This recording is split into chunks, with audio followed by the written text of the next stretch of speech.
प्रधानमंत्री नरेंद्र मोदी पर 6 साल के लिए बैन लगा दीजिए। प्रधानमंत्री नरेंद्र मोदी कोई चुनाव ना लड़ पाए। प्रधानमंत्री नरेंद्र मोदी अयोग्य हैं।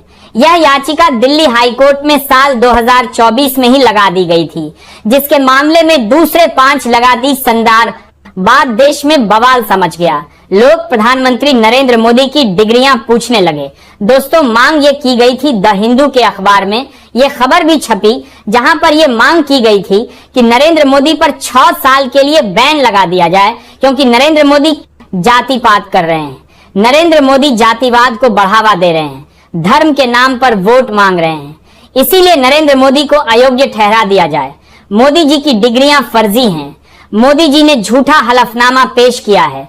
इसीलिए नरेंद्र मोदी पर कानूनी शिकंजा कसना चाहिए और उनकी सांसदी को रद्द कर देना चाहिए।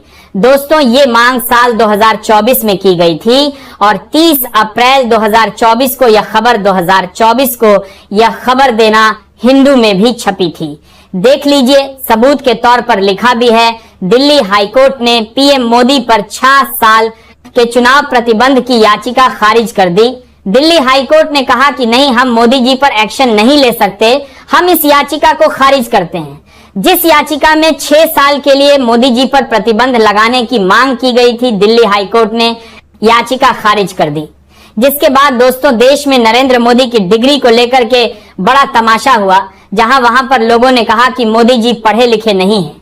कुछ लोगों ने कहा कि नहीं, 5वीं 8वीं तक पढ़ें। किसी ने कहा कि 10वीं 12वीं तक पढ़ें। लेकिन अमित शाह ने कहा कि मोदी जी ने बीए और एमआई की डिग्री हासिल की। जिसके बाद लोग लगातार मोदी जी की डिग्री के पीछे पड़ गए, कोर्ट कचहरी के दरवाजे खटखटाने लगे। और दोस्तों, कल ही मैंने आपको दिखाया था जहां पर दिल्ली हाईकोर्ट का फैसला सामने निकल कर आया और दिल्ली हाईकोर्ट ने कहा, देखिए लिखा भी है, दिल्ली हाईकोर्ट का आदेश प्रधानमंत्री मोदी की डिग्री नहीं होगी। सार्वजनिक दिल्ली हाईकोर्ट ने कहा कि मोदी जी की डिग्री हम नहीं दिखा सकते। अरे भाई, क्यों नहीं दिखा सकते? अब देखिए, कोर्ट का फैसला है तो भाई सम्मान करना पड़ेगा।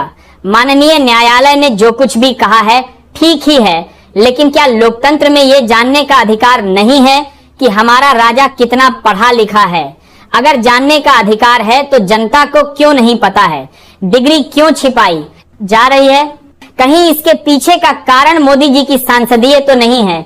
क्योंकि दोस्तों, ये नियम है, ये कानून है कि अगर कोई झूठा हलफनामा पेश करता है, जो हलफनामा चुनाव लड़ते समय पेश किया जाता है, अगर वो हलफनामा झूठा है, कहीं से भी किसी भी मामले में झूठ है, तो वाकई हलफनामा चुनाव लड़ता है।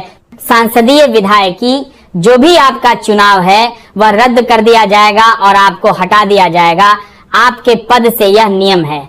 तो क्या इसीलिए मोदी जी की डिग्री सार्वजनिक नहीं की जा रही है कि जनता मोदी जी की कुर्सी के पीछे पड़ जाएगी और मोदी जी की सांसदी चली जाएगी, मोदी जी पर बैन लग जाएगा? क्या इसीलिए मोदी जी की डिग्री को छिपाया जा रहा है? दोस्तों, वहीं पर डॉक्टर मुकेश कुमार लिखते हैं कि क्या यह है वो डर जिसकी वजह से प्रधानमंत्री की डिग्रियां का सच छिपाया जा रहा है? फर्जी जानकारी देना चुनाव अपराधों में आता है। अगर डिग्री असली होती तो मोदी जी आज सीना ठोककर और विपक्ष को लाल आंख दिखाते हुए कहते, देख लो डिग्री। अब दोस्तों, यहां पर देखिए, मुकेश कुमार क्या लिखते हैं कि अगर मोदी जी के पास डिग्री होती तो मोदी जी सीना ठोक कर दिखा देते कि देखिए हमारी डिग्री मेरे पास है, देख लीजिए। लेकिन डिग्री नहीं दिखा रहे हैं। इस बात का डर है कि कहीं सांसदी चली ना जाए। इस बात का डर है कि ये चुनावी अपराध है, ये अपराध है, इस पर कानूनी शिकंजा कर सकता है अगर डिग्री फर्जी निकली तो। अब दोस्तों, यहां पर देखिए, जब ग्रोक से ये सवाल पूछा गया कि अगर कोई झूठा हलफनामा चुनाव आयोग में पेश करता है तो क्या सजा मिल सकती है, तो ग्रोक ने क्या जवाब दिया है? आज हम सभी देशवासियों को जरूर देखना चाहिए। अगर कोई झूठा हलफनामा पेश करता है चुनाव लड़ने के लिए तो पहले नामांकन रद्द होना। देखिए, यहां पर लिखा भी है, यदि झूठे हलफनामे का पता नामांकन प्रक्रिया के दौरान लग जाता है तो रिटर्निंग ऑफिसर उम्मीदवार का नामांकन पत्र ही रद्द कर सकता है। यानी कि अगर नामांकन के समय पता लग जाए कि यह हलफनामा झूठा है, उसी समय नामांकन को रद्द कर दिया जाता है। चुनाव रद्द करना, अगर उम्मीदवार चुनाव जीत जाता है और बाद में यह साबित हो जाता है कि उसने झूठा हलफनामा दाखिल किया था तो अदालत उसका चुनाव रद्द कर सकती है। यह जन प्रतिनिधित्व अधिनियम 1951 की धारा 100 के तहत हो सकता है।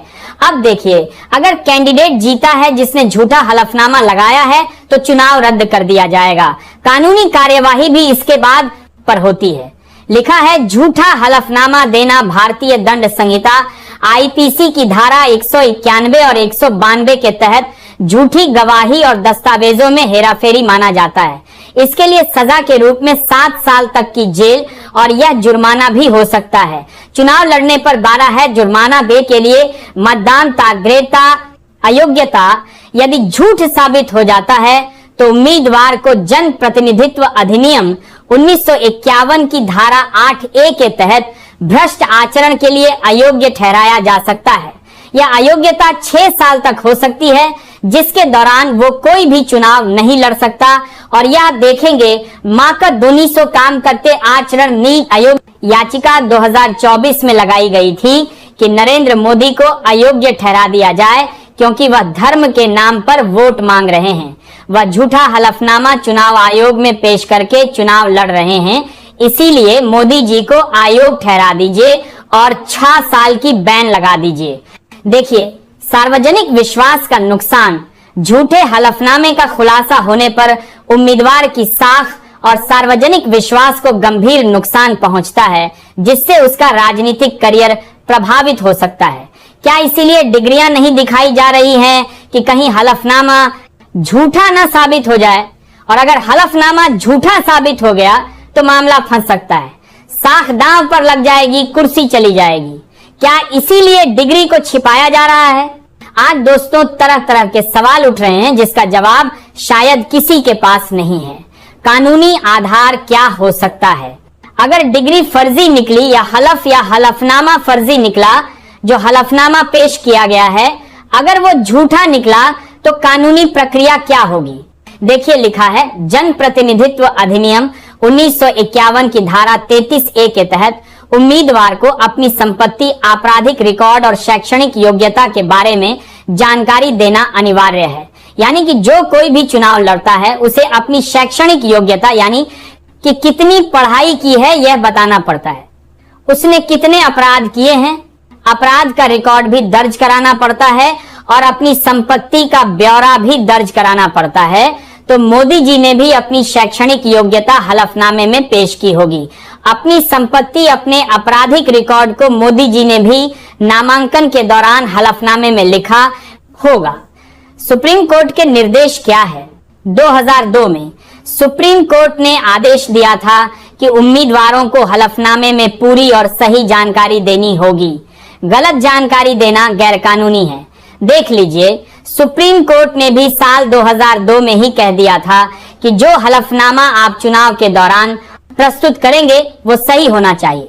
अगर गलत है तो यह गैर कानूनी है और इसके तहत कार्यवाही हो सकती है। तो दोस्तों, यहाँ पर आप लोगों ने नियम कानून देख लिया कि अगर कोई झूठा हलफनामा पेश करता है तो उसके ऊपर कितनी बड़ी कार्यवाही हो सकती है। तो क्या इसीलिए डिग्री नहीं दिखाई जा रही है? इस पूरे मामले पर आप सभी लोगों की क्या राय है? कमेंट करके जरूर बताइएगा। वीडियो को लाइक, शेयर, अगर चैनल पर नए हैं सब्सक्राइब करके सपोर्ट कीजिएगा।